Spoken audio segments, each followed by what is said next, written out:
When we think of Space Marines, we think of angels, the Emperor's own weapons, who bring his wrath. They are pure. They are the best of humanity. But in reality, Space Marines are some of the most twisted forms of bioengineering, left with flaws that would scare your nightmares. Now in today's video, we're going to talk about some of the worst gene flaws that are attached to Space Marine chapters. Now the first chapter we're going to be talking about is the Blood Angels. Some would say that these are the most noble sons of the Emperor, but deep down they harbour dark secrets. One of their genetic flaws is called the Red Thirst. This flaw gives them uncontrollable craving for blood. If the Red Thirst completely overtakes you, then the Marine's sanity is lost and they become nothing more than a blood-seeking monster who cannot be reconciled with. In the days of the Great Crusade, when the legions roamed, when this happened to members of the Blood Angels who fell to the Red Thirst, they were secretly executed, as this flaw brings great shame to the chapter.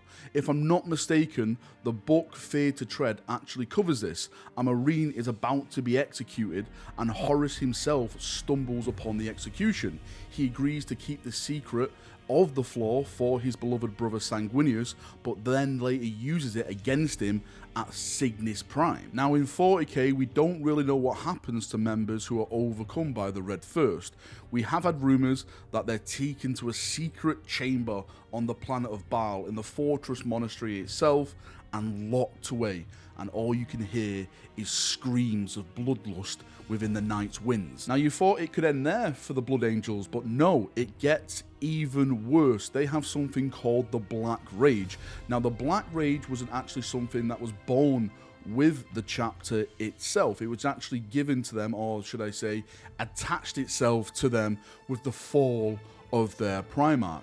So what the Black Rage is the last few remaining minutes of their Primarch's life. When Sanguinius boarded the Vengeful Spirit, he saw Horus, he battled Horus, Horus slew the Angel. With Sanguinius' death, it gave a backlash of psychic force which attached itself to the Blood Angels. Now what happens is when the Blood Angels lose themselves in the midst of battle, they can be overcome by the Black Rage. They think they become Sanguinius himself and they see the enemy they're fighting as Horus. They don't see a guardsman, a traitor space marine, a hive tyrant. They see themselves on board the Vengeful Spirit fighting Horus, completely gone insane, fighting the final fight of their father. Next up, we have the Space Wolves, and we have their genetic flaw, which is called the Curse of the Wolfen.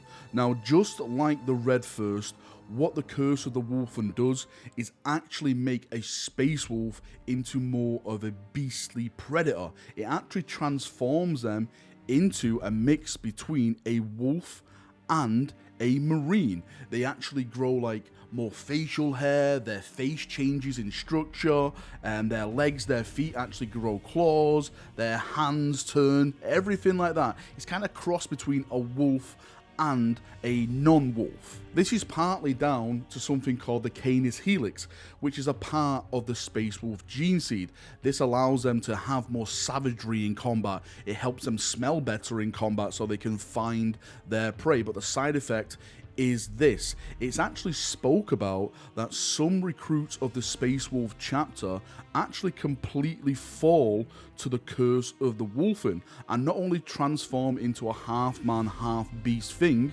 but completely transform into a wolf itself. And this raises the big question, are Space Wolves technically riding other Space Wolves into battle? Because as we know, Magnus says there are no wolves on Fenris. Now the next chapter is probably not known to a lot of people, but I think they're actually one of the coolest chapters that we have in the Imperium, and these are called the Black Dragons. Fire and bone is their war cry.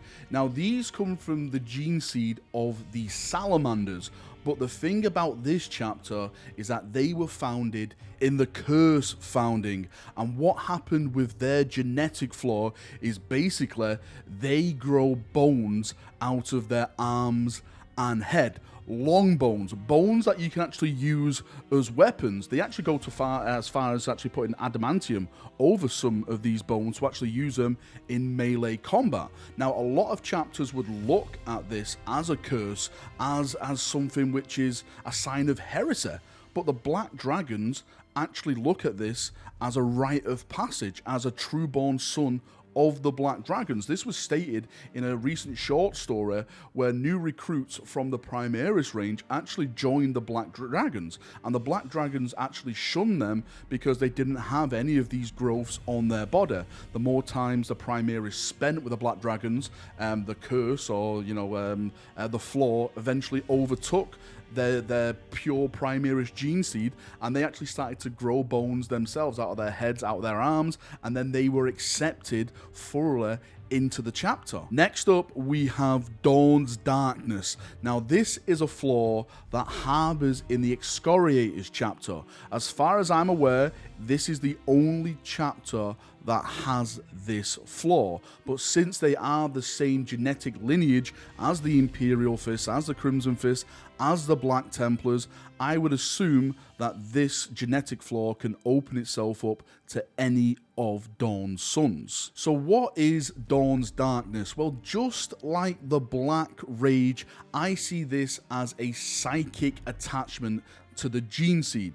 This is Dawn's lowest point in his life. This is when he learned about the Emperor being mortally wounded on Horus's flagship, the Vengeful Spirit. He carried the Emperor back, put him on the Golden Throne, and Dawn went into a state of basically depression, that he had failed the Emperor, he had failed the Imperium. How was the Imperium going to survive without the Emperor guiding its hand? The Marines who fall to Dawn's Darkness basically live in a state of no hope.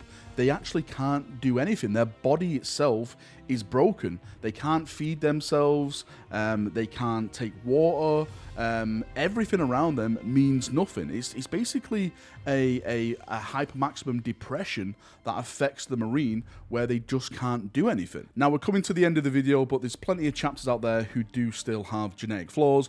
I'm going to go through them very, very quickly. Hopefully this is some new information to you, because it was some new information to me. First up is the Flame Falcons. Yes, that is a proper Space Marine chapter name. They were born in the Curse founding, and what their gene seed, what their flaw did, is basically they spontaneously combusted into flames. It literally caught fire. I don't know why I'm laughing, but I find it hilarious that a Space Marine run into battle, then just completely blowing up into flames. I'm like, oh my god, I'm on fire. Apparently, though, they were wiped out by the Inquisition.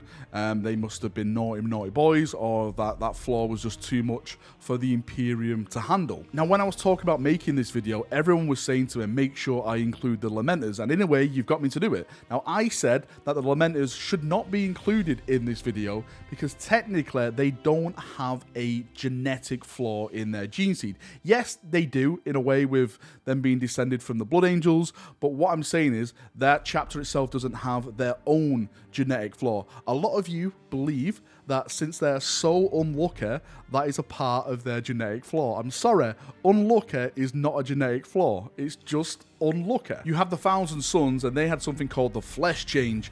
We could argue that this was technically down to a curse of Tzeentch, and that's why Magnus made the bargain with Tzeentch to stop this, and we all know what happened there. But basically what happened, they were using too much of their warp powers, and it basically changed them into like just monsters, literal, flesh changed monsters. So yeah, that is a big no-no in my book. You have certain chapters like the Raven Guard, where they had like no Belcher's gland, some organs which makes them go paler and stuff like that, which again I don't really see as like a flaw. It's the same with the salamanders, like they get red eyes. A lot of people say that is a flaw. Mate, that is absolutely cool. The salamanders can see in the dark. That's a bonus.